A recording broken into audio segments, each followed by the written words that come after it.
Hey, hello, I'm Kråkan, also known as Corvus Cornix, so welcome to Closet Movie Rambles, where I talk about old movies that I found in my closet while cleaning. This week's movie is Puss in Boots, The Last Wish, and it's about 1 hour and 38 minutes long, and it starts with an intro, narrating voice, talking about a falling star and wishes, and then cutting to Puss in Boots himself. He's dancing, singing at a party, and the party turns into a fight, which wake up a giant, like a stone giant.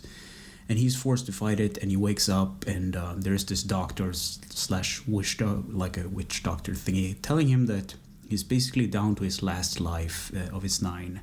So he's sobbing at a bar drinking milk, and he runs into what he thinks is a bounty hunter, but it's actually Death himself in order to claim him.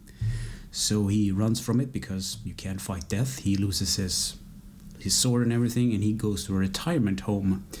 And at this retirement home, he's not liking it at first. He just tries to blend in, and he meet this dog masquerading as a cat just to fit in, and the dog is called Perito.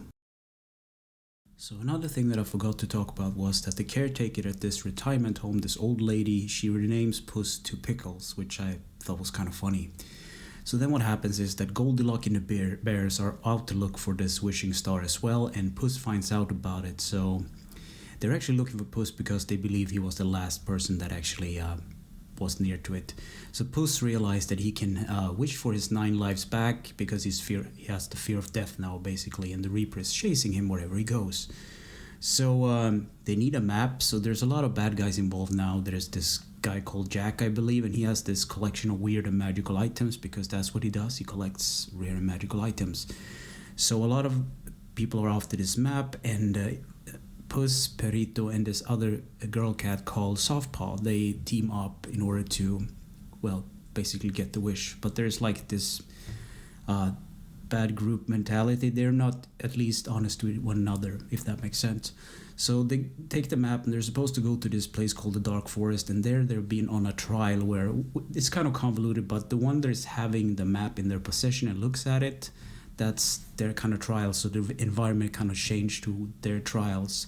So Perito's trials are all like sun and flowers, and the others are kind of dark green with poison and lava and stuff, which is actually kind of funny and interesting take on the whole wishing thing. So the bad guys are on the trail, and they end up with a chase, and Puss confessed to the dog Perito about his fear of death, and Softpaw actually overhears this, and he wasn't like very honest with her in the first place. They're up on bad terms, as I said before. So what happens then is they lose the map, and that's where we're at currently in the story. So they try to get the map back, but Perito gets captured by the bad guys, and Softpaw tries to save him while Puss goes to the wishing star and he finds it. There he confronts the bounty hunter Death, and he fights for his life, and there's a draw. And then there is a confrontation with all the forces and everything, and they end up actually agreeing on not to make the wish. They actually burn and destroy the map itself, and it ends on a happy note. They actually find friendship and whatnot, and Goldilocks and the bears realize that they were family all along, and the bad guy Jack gets what he deserved.